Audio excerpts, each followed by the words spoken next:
De acuerdo, vamos. A ver. También. Sí. Gracias, presidente. Buenos días. Marco Antonio Olvera del canal México News World y a los integrantes del Ejército y funcionarios y a la gente que lo ve dentro y fuera de las líneas de este país. Presidente, le voy a plantear dos temas, uno sobre el Poder Judicial encabezado por la Corte y otro sobre el municipio de San Agustín Tlaxiaca.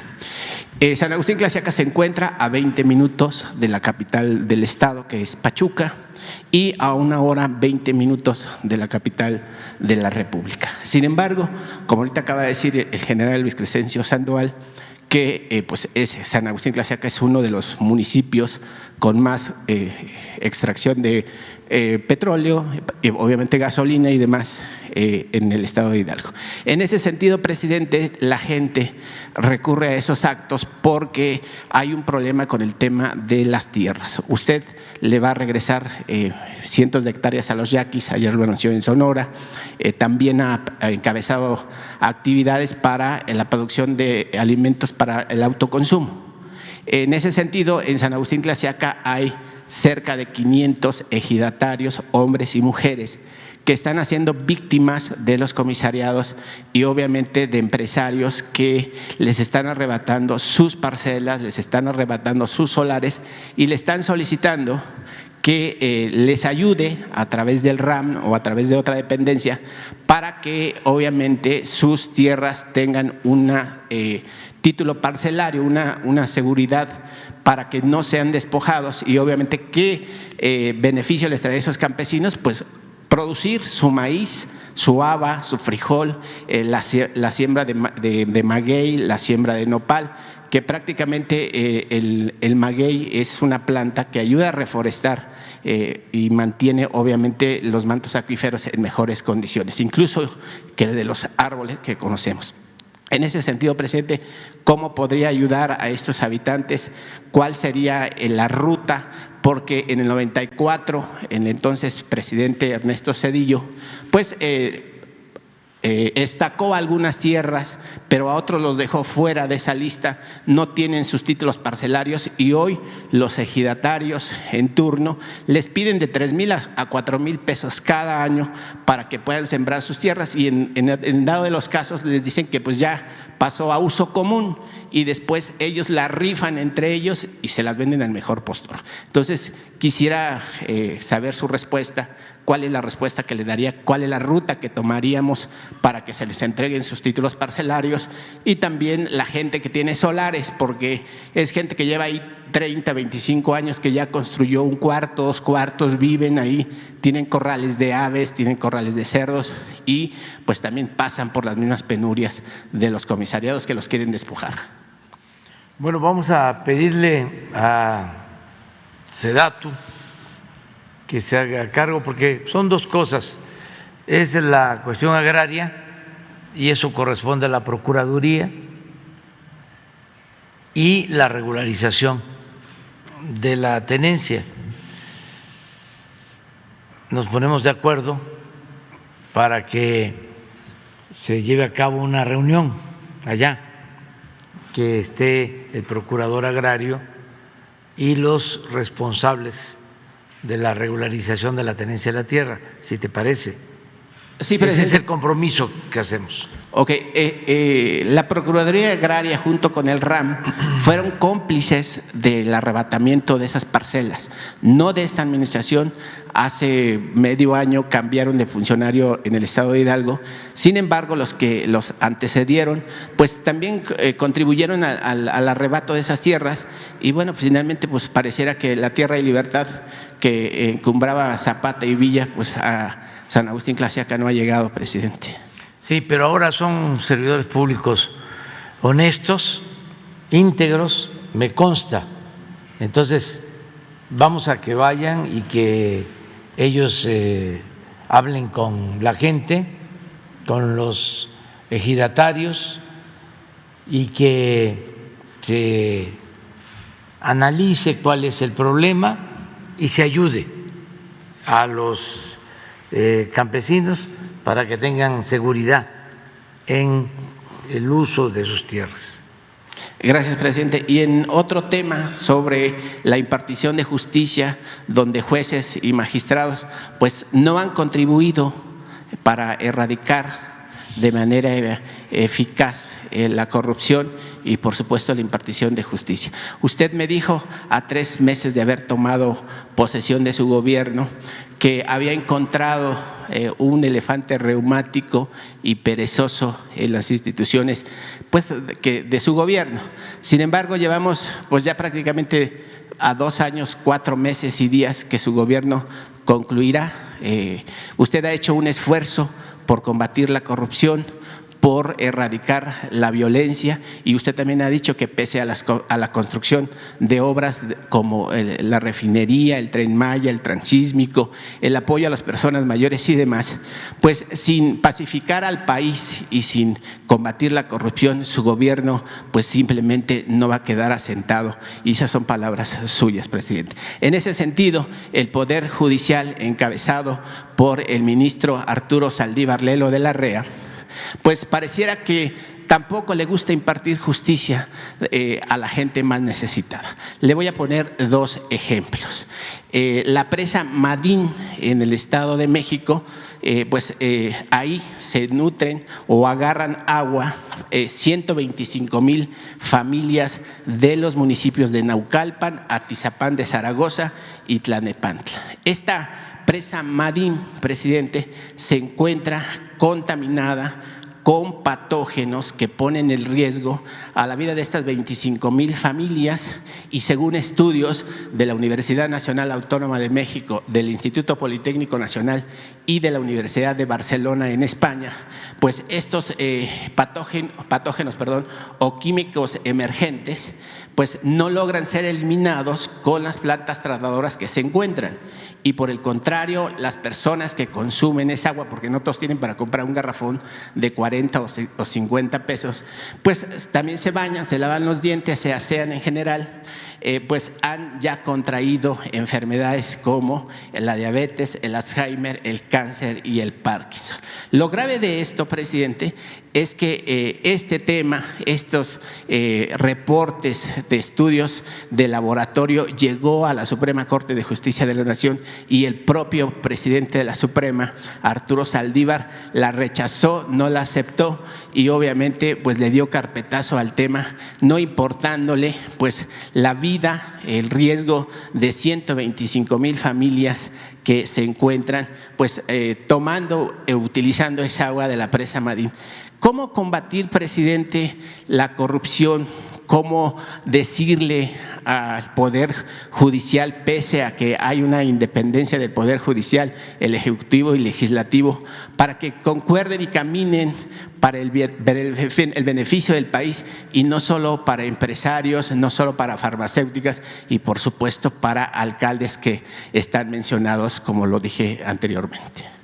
Bueno, lo importante es que se atienda la demanda, porque se trata de algo que afecta a la gente, es salud pública y debe de buscarse una solución, tanto en lo administrativo como en lo judicial. Vamos a atender el fondo del problema. Lo que ellos quieren, presidente, estas 125,000 familias, de manera respetuosa, es que usted, como jefe del Ejecutivo, le haga un exhorto al presidente de la Suprema Corte, Arturo Saldívar Lelo de la REA, para que se reabra el caso. Entiendo que son poderes totalmente independientes y que si se inmiscuye ahí pues se estaría violentando la Constitución por el beneficio pues de cada dependencia. Entonces… Sí, pero si se trata de las presas hay que ver qué responsabilidad tiene Conagua, qué responsabilidad tienen los gobiernos estatales, el gobierno del Estado de México o el gobierno de la Ciudad de México, medio ambiente. todos los que intervienen y también lo judicial. Vamos a dar respuesta a este planteamiento. Sobre la situación en el Poder Judicial, pues yo considero que el ministro Arturo Saldívar es un hombre recto, íntegro, honesto, que sí le importa a la gente. O sea que no es una persona de malas entrañas, es un verdadero juez, impartidor de justicia. Esa es mi apreciación. Hay que ver cómo está la situación legal, qué está pasando en el proceso.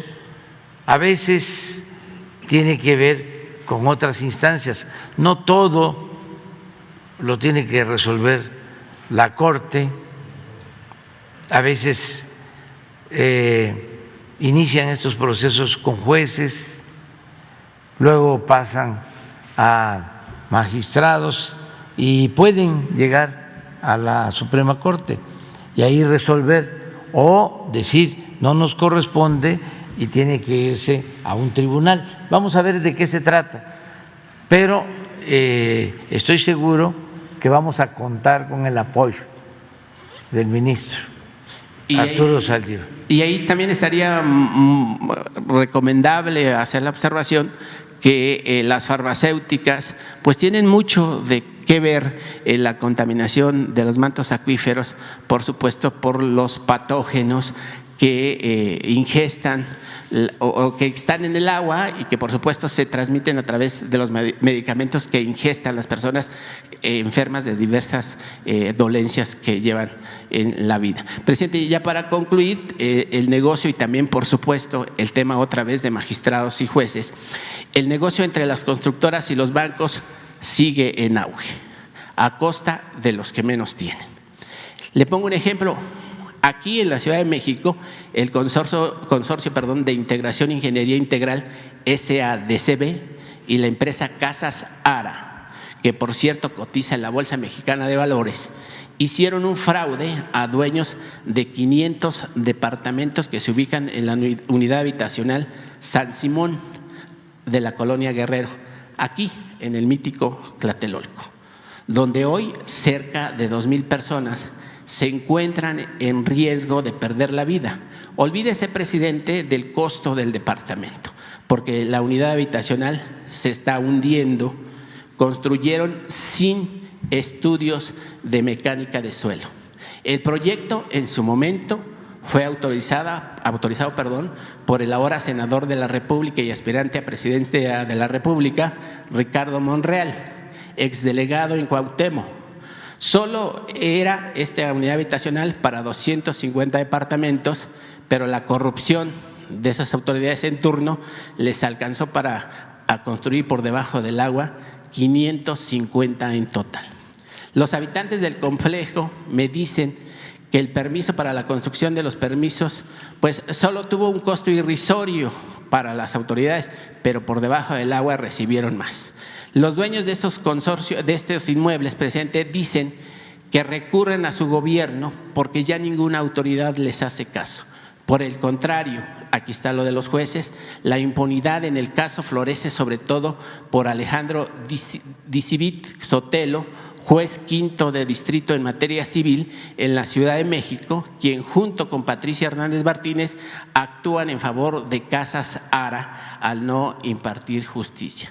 ¿Qué buscan? Pues que solamente le regresen el dinero que pagaron por cada departamento, que oscila entre 2,5 millones y 2,800,000 pesos, y que Casas Ara y la constructora se queden con sus inmuebles porque prácticamente se ha convertido en una bomba de tiempo, presidente, y yo creo que pues aquí en Tlatelolco pues todos sabemos que pues es un terreno pues muy propio cuando vienen los temblores y se viene abajo. Entonces ahí cómo o con quiénes pueden recurrir esas personas, pues que ya nadie las atiende, ni la delegación ni ninguna otra autoridad. Nosotros vamos a atenderlos y se lo voy a encargar de manera respetuosa a la jefa de gobierno, a Claudia Sheinbaum.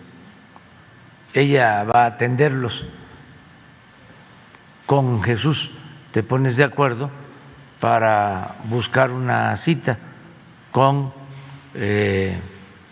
los interesados, los representantes de condóminos, de quienes se sienten defraudados, y que platiquen con la jefa de gobierno y se le busque una solución y se les dé asesoría y se les apoye. Ok, gracias, presidente. Buen día. Muy bien. Quedó Sara pendiente de la vez pasada y luego sí, ustedes dos después, pero primero vamos con Sara porque si no. Gracias, presidente. Buenos días. Preguntarle sobre el tema de la Cumbre de las Américas, si ya ha tenido alguna noticia, si ya recibió la invitación. La semana pasada decía una subsecretaria que quienes no vayan van a perder la oportunidad de trabajar con Estados Unidos, es decir, México si no va, pues va a perder esta oportunidad. Si usted ve que está en riesgo de fracasar esta cumbre debido a esta situación de las invitaciones que no son para todos. Todavía falta tiempo. Tengo entendido que va a llevarse a cabo la cumbre del día 6 al 9, del 6 al 10, y estamos en 23 de mayo. O sea, falta todavía de tiempo, faltan más de 10 días y se está hablando, se está dialogando con el propósito de que se invite a todos y hay muy buena disposición del gobierno de Estados Unidos. Al menos han actuado de manera respetuosa, no ha habido un rechazo total, tajante, y faltan días. Yo espero que pues en esta semana ya podamos informar para no estar especulando o con conjeturas, filtraciones. Mejor, una vez que ya tengamos todos los elementos, vamos aquí a fijar nuestra postura. ¿No ha recibido usted la invitación todavía o ya? No, pero formalmente digo. no ha habido ningún problema, y cuando digo no, no tengo completa la información porque a lo mejor sí, ya Relaciones recibió la invitación o en la oficina, y como he estado afuera, pues no he podido revisar la correspondencia, pero ese no es el tema. Lo que estamos buscando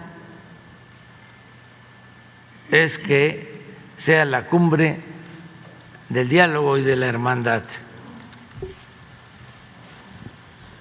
que Los Ángeles se conviertan en la sede mundial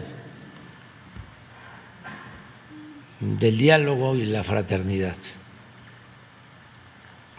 para mandar un buen mensaje al mundo de la importancia del diálogo, de la política y el de resolver nuestras diferencias haciendo a un lado el uso de la fuerza o la confrontación, excluyendo. Por eso vamos a esperarnos. Gracias, presidente. Y un par de cosas relacionadas con seguridad y justicia. Por un lado, preguntarle qué información tiene sobre el asesinato de la abogada y activista feminista Cecilia Monzón, ocurrido en Puebla. Y por otro lado, plantearle el tema. La semana pasada, el juez Felipe de Jesús Delgadillo desechó un caso de abogados cercanos a Julio Scherer. Incluso remitió el expediente a la Comisión de Derechos Humanos argumentando que hubo conductas indebidas. Ahora ya funcionarios de la Fiscalía han adelantado que van a presentar una queja contra este juez y también que van a dar inicio a una carpeta de investigación. Más allá de lo que usted ha señalado, ha dicho que es un pleito, pues está de por medio también la Fiscalía. Si esta situación no debilita a la Fiscalía, sobre todo porque también el fiscal Alejandro Gersmanero pues quedó pues muy mal con el tema de su familia que ocurrió hace algunas semanas. Entonces, si esta situación también no debilita a la Fiscalía, más allá de que se trate de un diferendo, que puede haberlos, pero ahora está de por medio una institución. Gracias. Bueno, pues qué bien que tratas el tema del asesinato de la señora Monzón en Puebla, porque pues es un tema muy doloroso. Desde que tenemos la información de lo sucedido, estamos atendiendo el problema grave, porque fue un ajusticiamiento, o sea, fueron sicarios los que la asesinaron, sin ninguna duda, fueron sobre ella.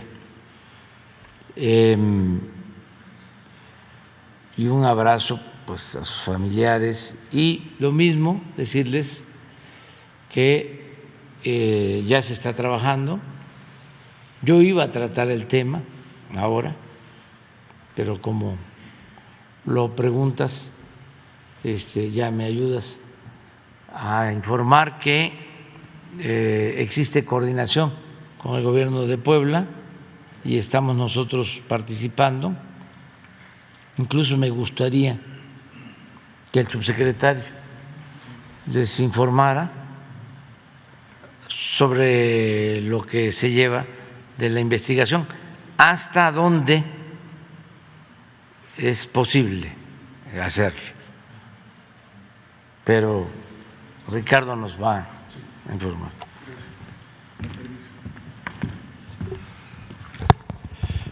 Buenos días a todas y a todos. Con su permiso, señor presidente. Desde el primer momento que se tuvo conocimiento de la noticia criminal, la secretaria Rosa Isela Rodríguez nos instruyó a revisar el tema y, como lo señala el presidente, se tuvo comunicación con el gobernador Miguel Barbosa y con el fiscal general de Justicia de Puebla, Gilberto Higuera. Este evento fue el pasado sábado 21 de mayo a las 9:54 horas en San Pedro Cholula. Dos sujetos en una motocicleta disparan varios impactos al vehículo Kia gris donde iba la activista Cecilia Monzón Pérez, perdiendo la vida prácticamente al momento. Respetando la secrecía de las investigaciones y no alertar a los autores materiales y probables autores intelectuales, señalar que hay material importante de identificación y también que la Fiscalía General de Puebla ha estado haciendo las indagatorias, las entrevistas, los peritajes, y consideramos que, como ha acontecido en otros eventos que desafortunadamente han habido en Puebla, este se va a resolver también de manera pronta y que no habrá impunidad. Como ha sido la instrucción presidencial en estos casos, ofrecimos todo el respaldo a las autoridades de Puebla para colaborar en cualquier necesidad técnica de inteligencia o de investigación criminal que pueda arrojar resultados muy pronto. Evidentemente es un hecho que reprobamos y que habrá una respuesta eficaz de parte del Estado y de las autoridades locales. Gracias. ¿Este equipo que han enviado a otros estados para algunos casos específicos? Con Puebla tenemos una relación muy fluida en diferentes temas, entonces prácticamente hay un trabajo coordinado continuo. Las necesidades lo van a ir demandando, pero decir que recientemente también, cuando hubo un evento en Ixtapaluca, en la carretera México-Puebla, también hubo esta comunicación con la Fiscalía, y seguramente en próximas horas habrá un equipo también ya en Puebla, pero desde el primer momento estamos colaborando con ellos porque muchos temas son de carácter técnico y se pueden hacer desde aquí. Insisto, hay una comunicación y coordinación permanente con las autoridades de Puebla. Gracias. Bueno, en cuanto a lo del litigio, la verdad es que nosotros no intervenimos en estos asuntos. Tienen que ver con ministerios públicos, con jueces, y hasta ahí nos quedamos. Solo cuando se trata de un asunto muy grave, entonces sí participamos. Pero hay muchísimos pleitos, querellas, denuncias de todo tipo. Aquí me pasaría todo un día hablándoles de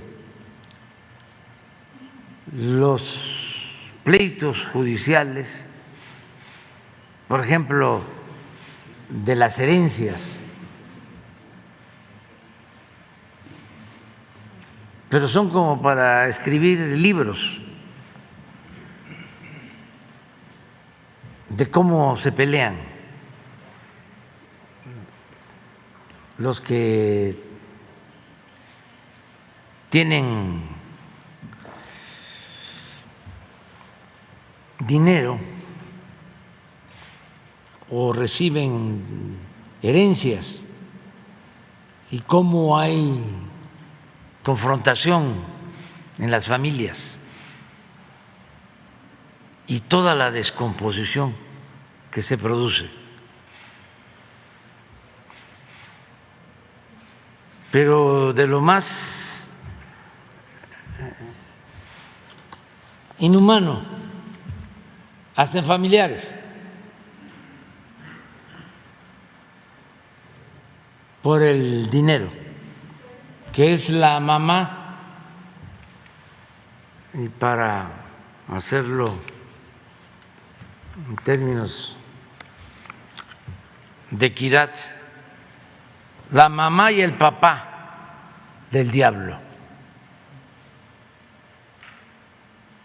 el dinero. Entonces, pues no podemos estarnos ocupando de esos casos. Pero no y de otros, fiscal, ¿no? En general. ¿No desgasta esto al fiscal y a la propia fiscalía? No, para nada. No. Hay desgaste cuando no se actúa bien, cuando hay corrupción, desde luego, impunidad. Nosotros tenemos que buscar eso, desterrar la corrupción y acabar con la impunidad.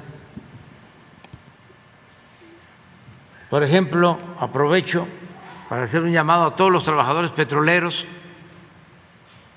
que nos han ayudado tanto, como los trabajadores electricistas, como los trabajadores del sector salud, como los trabajadores de la educación. Estamos rescatando Pemex con los trabajadores y con los técnicos. Pero hace unos días cerraron una válvula allá en las plataformas de Campeche, un poco antes de que llegara el director de Pemex a esa plataforma, y ya se está investigando. Sí le pedimos a la Fiscalía que abriera una investigación. Y yo le pido a los trabajadores que nos ayuden a todos. Y estoy seguro que nos van a apoyar, estando pendientes, cuidando, informándonos, porque una acción así puede ocasionar una terrible desgracia.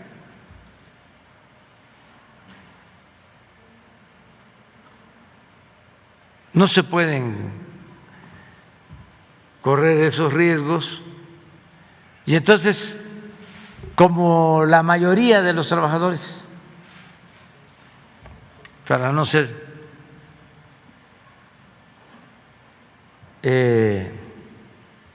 totalitarios, la mayoría está a favor del rescate de Pemex.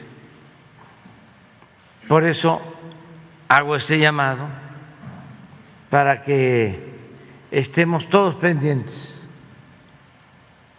y cuidemos las instalaciones y cuidemos la seguridad en las plataformas, en los pozos, en las plantas, en las refinerías.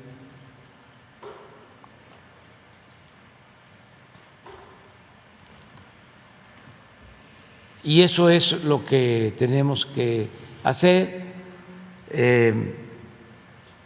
para seguir adelante, porque hay gente molesta con la transformación,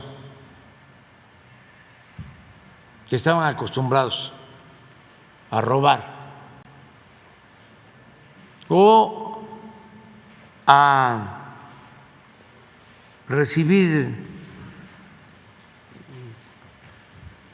atenciones especiales, vivían colmados de atenciones, de privilegios, y otros solo por que no les caemos bien, pero conscientes o inconscientemente se pueden provocar problemas. Entonces, que todos ayudemos, que todos nos cuidemos. Vamos bien, bastante bien, que pueden decir nuestros opositores que no es así, están en su derecho. Nunca había habido tantas libertades para ejercer el derecho a disentir. Y vamos a seguir así. Y vamos a continuar buscando que haya la transformación y vamos avanzando. Tú comentabas, por ejemplo, de que si no resolvemos el problema de la inseguridad y de la violencia, no vamos a poder decir que se avanzó. Yo creo que sí vamos a terminar el gobierno con buenos resultados en esta materia de seguridad y de combate a la violencia, porque vamos avanzando y nos ayuda mucho el que no hay relaciones de complicidad. Son servidores públicos honestos, rectos, íntegros. Siempre lo he dicho y lo repito, porque además como no les gusta a mis adversarios, pues es la única forma que tengo también a veces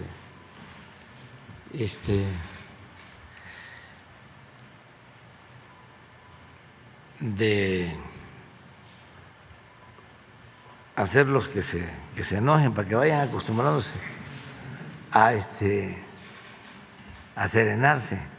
Pero fíjense la diferencia. Rosa Isela, secretaria de Seguridad Pública, el secretario de Seguridad Pública de Felipe Calderón,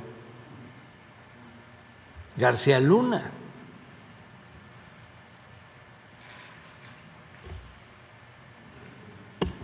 pero también lo digo porque esto no sale en los medios. No hay un reportaje sobre García Luna y Calderón. No he visto.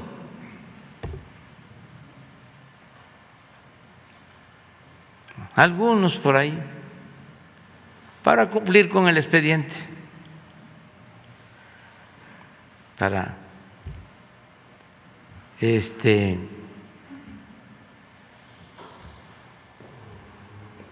no se vaya a decir que no son plurales. Pero sí hay diferencias, entonces sí vamos a lograr el propósito. Y ahí están los datos. Lo que más nos ha costado es lo de homicidios. Y va bajando, porque Rosa Isela no puso la gráfica de cómo iba subiendo cuando llegamos los homicidios, a ver si la tienen. Nada más me refiero a los porcentajes de incremento.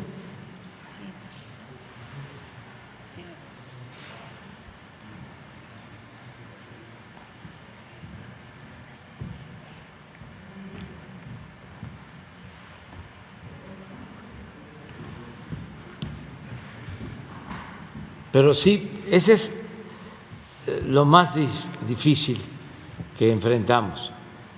Pero no, esta, pero si vemos aquí,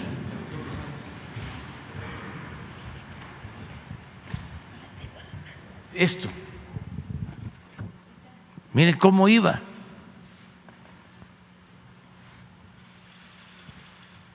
Esta era la tendencia. Aquí llegamos nosotros.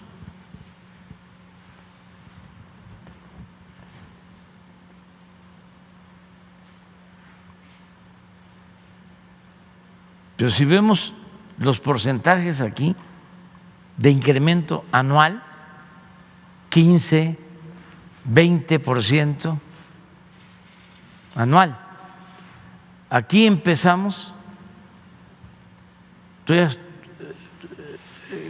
tuvimos ya un crecimiento del 1%, después menos 0.9%, pero detuvimos esta tendencia y ahora estamos bajando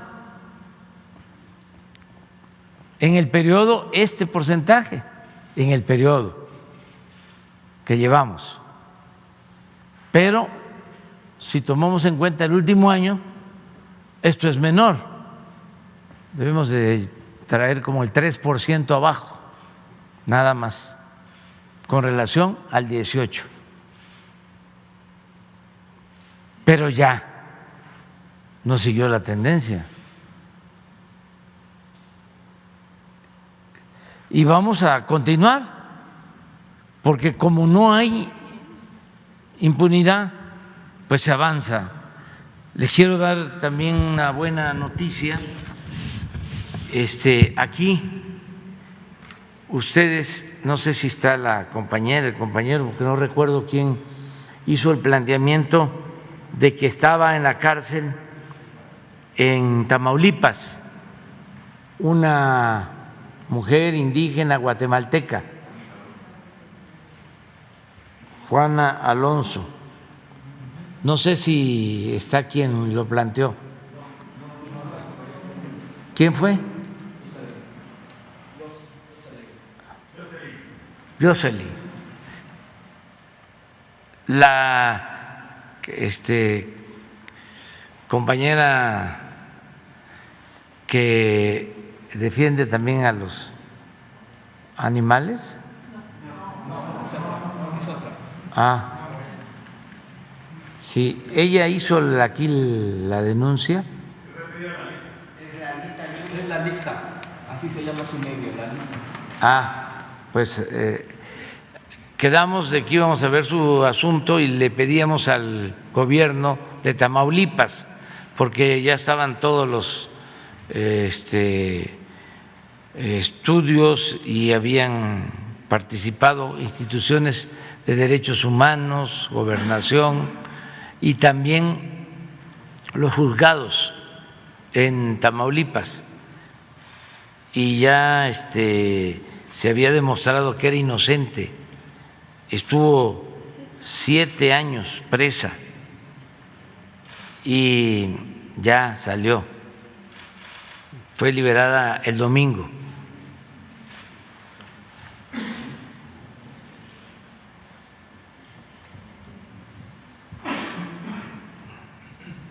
Y así, lamentablemente hay muchos casos todavía. Entonces tenemos que buscar la forma, no dejar en gobernación de seguir tratando estos temas. Cuando ella ingresó, comentábamos que no hablaba bien el castellano. Cuando fue internada en el penal en Tamaulipas. Entonces, esto es lo que tenemos que estar viendo. No quiere decir que el pleito en la fiscalía con los abogados no importe, sí, pero primero lo primero. Bueno, a ver, pero es que todos tienen relación. Buenos días, presidente. Judith Sánchez Reyes, corresponsal de Imagen del Golfo de Veracruz. La semana antepasada, el acuario de Veracruz, el más importante del país y con reconocimiento a nivel América Latina, fue clausurado por la Procuraduría del Medio Ambiente del Estado debido a supuestas anomalías, entre ellas una denuncia de una fiesta realizada en el interior del acuario, que por supuesto fue ilegal, pero se dio en el 2019. También comentaban la falta de transparencia en su administración, al negar la entrega de informes al Estado, la muerte de un manatí e incluso también acusaban tráfico de especies. La dependencia estatal dijo que la clausura sería de manera temporal, en tanto se aclaraban estos señalamientos. La semana pasada se quitaron los sellos de clausura, pero el lunes por la noche el gobierno de Veracruz, a través de un decreto expedido por el gobernador Cuitláhuac García, declaró extinto el fideicomiso público de administración denominado Acuario de Veracruz y anunció que la Procuraduría del Medio Ambiente Estatal se haría cargo del establecimiento, por lo que ahora llevará el nombre de Acuarium del Puerto de Veracruz, además de que todos los recursos generados para el acuario serán manejados por la Secretaría de Finanzas y Planeación. De acuerdo a especialistas, la clausura de este acuario por parte de la Procuraduría Ambiental de Veracruz fue irregular al no ser de su competencia. Por su parte, el patronato que administraba este fideicomiso aseguró que el gobierno no está en derecho, que está en derecho de extinguirlo. Sin embargo, las autorizaciones y convenios para su funcionamiento están a nombre del patronato, lo que seguramente generará alguna situación legal. Aunque el acuario ya fue reabierto, está generando inquietud e incertidumbre entre locatarios y restauranteros que viven justamente de la derrama económica que se da por la visita a este lugar. Además, pues también ha habido molestia a través de diversas protestas de diferentes sectores de la población de allá del Estado. Preguntarle, presidente, si usted tenía conocimiento de este asunto, si se trató en las giras que usted tuvo en las últimas fechas a Veracruz y si la Semarnat o alguna otra dependencia federal tomará cartas en el asunto por ser un caso pues de índole federal. Sí, no tenía información sobre el acuario, pero vamos a pedirle al gobierno de Veracruz que nos informe, a Cuitláhuac García, que nos mande un informe. A él le tenemos plena confianza, es de los mejores gobernadores del país y de los mejores gobernadores que ha tenido Veracruz, porque mi estado,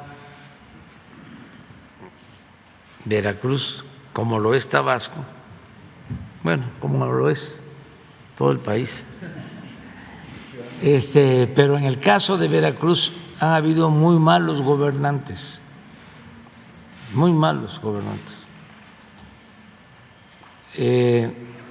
y llevaba mucho tiempo que no había un buen gobernador como Cuitláhuac, porque puro gobernador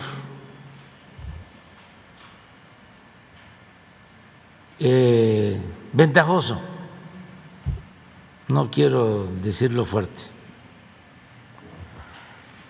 la verdad, que llegaban al cargo a enriquecerse, hacían enormes fortunas y mansiones y yates y departamentos en el extranjero durante bastante tiempo. Y para mí es muy satisfactorio que haya en Veracruz un gobernante honesto. Me recuerda a otro nivel, desde luego, a don Adolfo Ruiz Cortines, que fue un presidente honesto, veracruzano.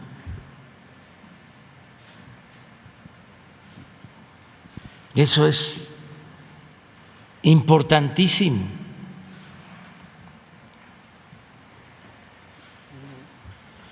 Entonces, por eso vamos a pedirle a Cuitláhuac que nos informe y también a la Secretaría de Medio Ambiente que nos informe sobre esta situación. Bien, presidente.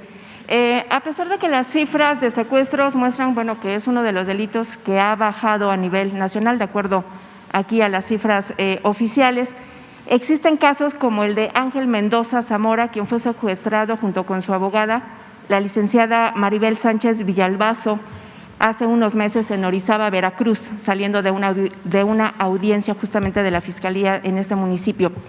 Los secuestradores solicitaron un rescate por la libertad de estas dos personas, aunque debido a la presión mediática que ejerció en su momento la Barra Mexicana de Abogados, solamente fue liberada la abogada, mientras que el señor Ángel Mendoza lleva 9 meses desaparecidos. Los secuestradores no volvieron a ponerse en contacto con la familia para pedir un rescate.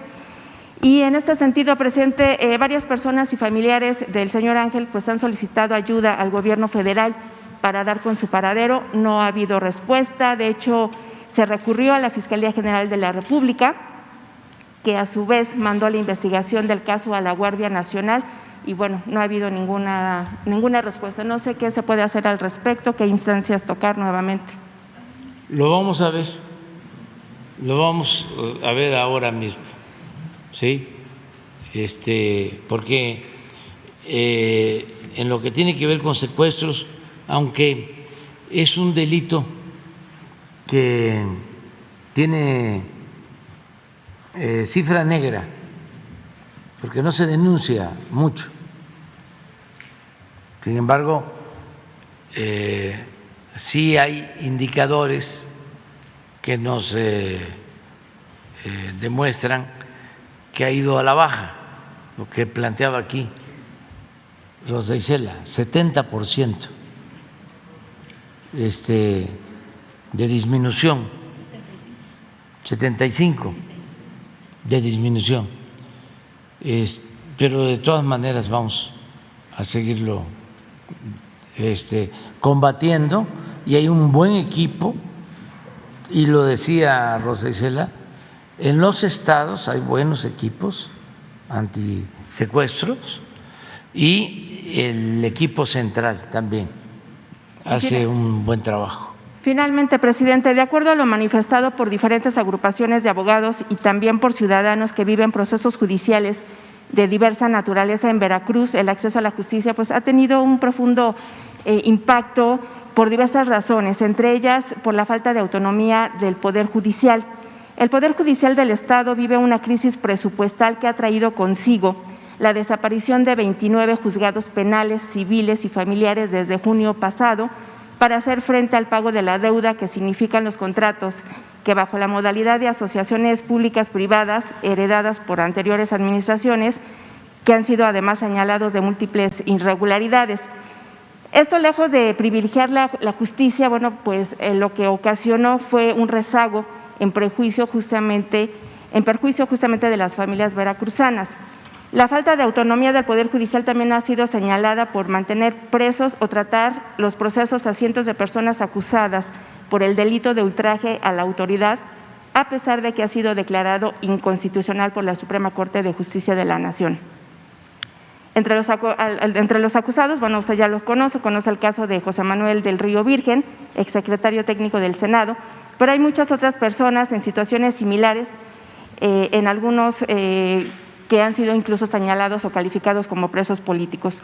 A esto se suma una evidente sumisión del Poder Judicial del Estado, la ilegalidad en algunas acciones, como el hecho de mantener en su cargo a la actual presidenta a pesar de estar impedida por la Constitución del Estado. La crisis se vive muy fuerte en el estado de Veracruz, esto mantiene estancada la impartición de justicia en la entidad y pareciera que no hay quien pusiera como cartas en el asunto o se preocupe por esto.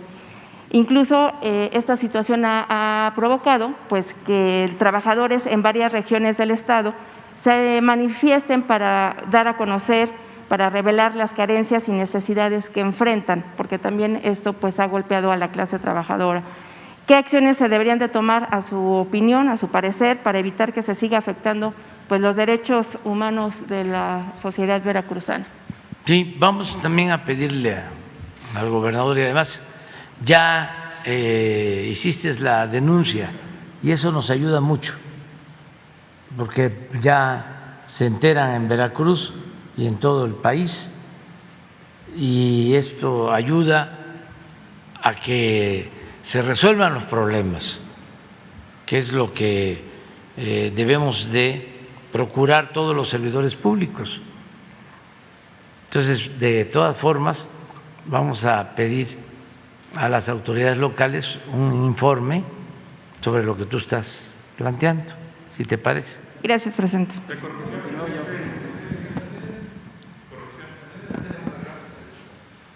A ver, la gráfica y también la de secuestro, que también es importante. Ah, este es secuestro, sí. Yo pensaba que era la otra. Ah, esto es importante, mira. Así venía lo del secuestro. Son denuncias presentadas. Y hablaba yo de la cifra negra que hay en casi todos los delitos, menos en 2: homicidio oficialmente y robo de vehículo, porque en el caso de homicidio tiene que intervenir el Ministerio Público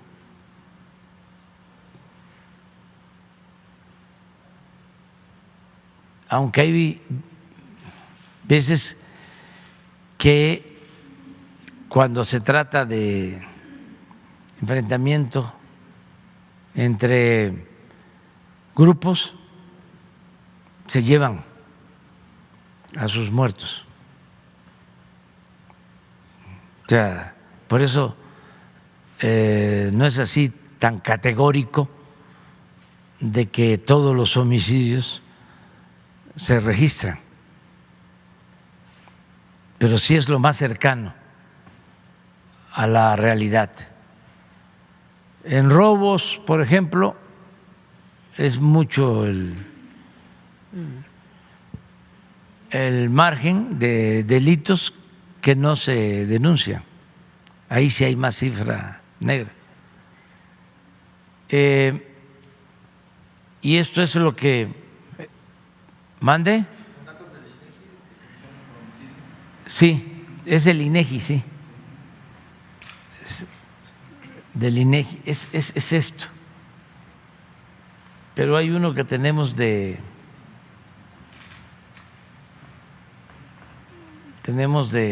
con porcentajes.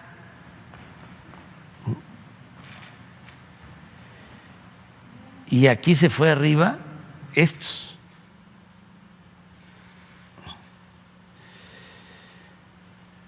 Aquí entramos nosotros. Esto iba así. Dice, y aquí todavía nos costó detenerlo y empezó leve, pero nos ha costado mucho. Y hay algo importante, es con una estrategia distinta. Ya no el enfrentar la violencia con la violencia. Los datos que daba el general, a ver si los ponen, porque es interesante. ¿Cómo sí se puede lograr esto sin lo que vamos a ver ahorita?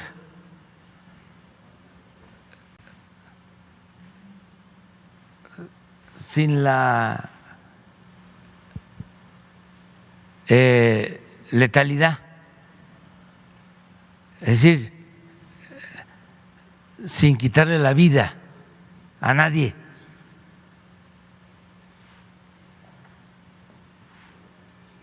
Porque eso es un debate, eso nos distingue frente al pensamiento conservador, porque para ellos es esto, que fue lo que hicieron, y se les olvida.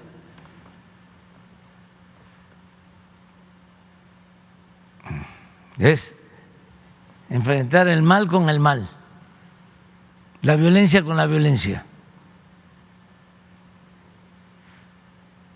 Y aquí está el resultado. ¿Cuántos enfrentamientos? Estamos hablando de militares heridos, fallecidos, cuando la guerra de Calderón, aunque les moleste, porque además eso tiene que ver con una mentalidad conservadora, reaccionaria, y además con mucha hipocresía, porque es por mi culpa, por mi culpa, por mi culpa, por mi culpa, por mi grande culpa. Pero no hay amor al prójimo en los hechos, en la realidad. Y miren la diferencia.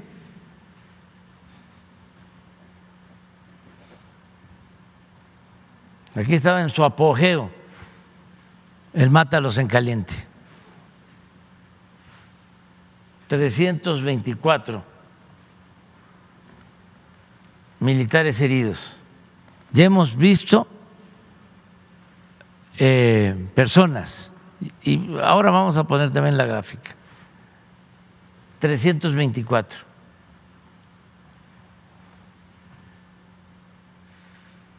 A 75 y a 56.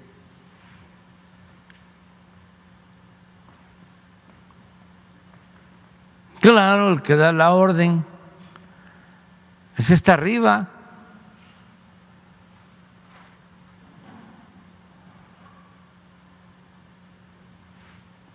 Y los integrantes de las Fuerzas Armadas que no tienen familia.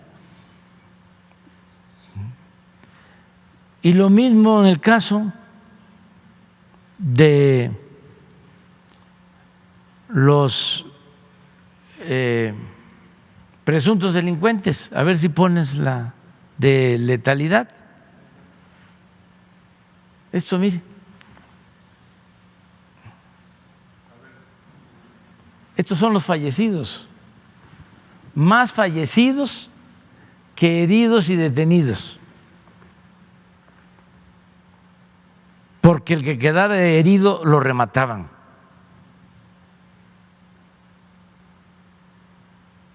Y todavía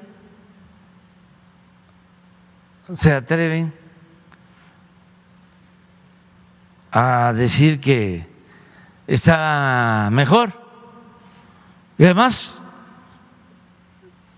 no es un asunto superficial, lo creen. Si por eso hago énfasis en el tema,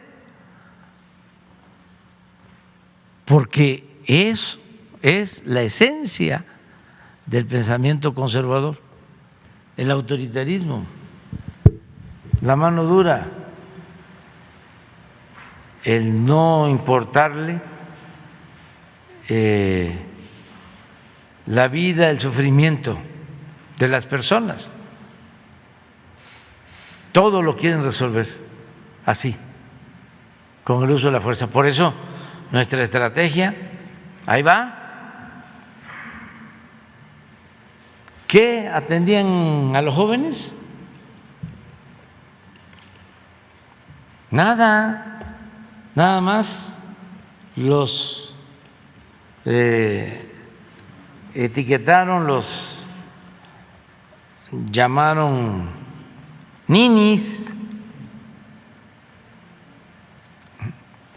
Me acuerdo cuando empezamos con el programa de Jóvenes Construyendo el Futuro, unos jóvenes de Nuevo León, de familias acomodadas, burlándose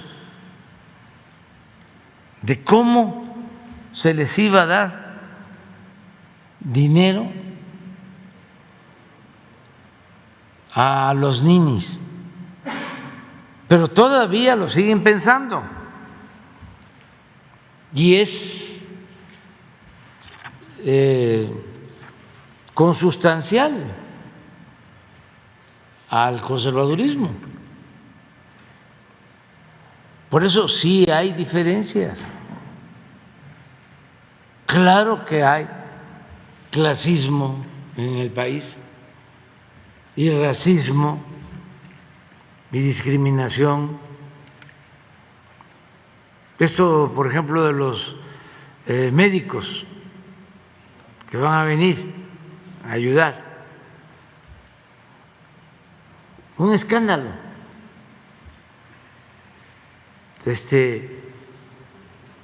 ¿Qué no la salud es un derecho humano? ¿Qué tiene que ver la salud con la cuestión ideológica? Bueno, hasta en el deporte. ¿Qué no se traen futbolistas, beisbolistas de otros países?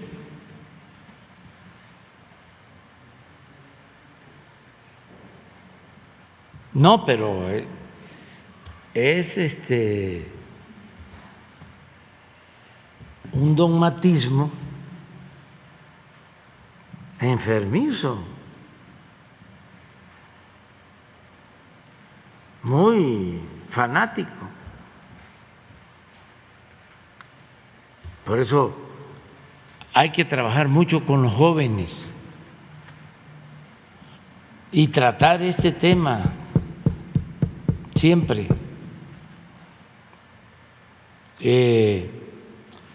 No para la gente mayor, ya mis contemporáneos ya está muy difícil convencerlos, pero los jóvenes sí pueden recibir otro tipo de información, no información que los vuelva individualistas, que les endurezca el corazón, incluso de la misma familia. Es formación tóxica, pues. Y que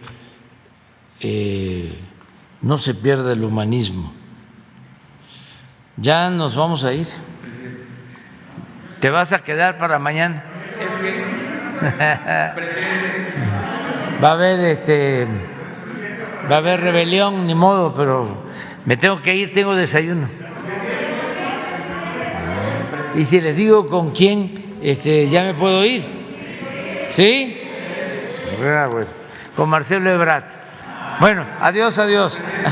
Nos vemos mañana.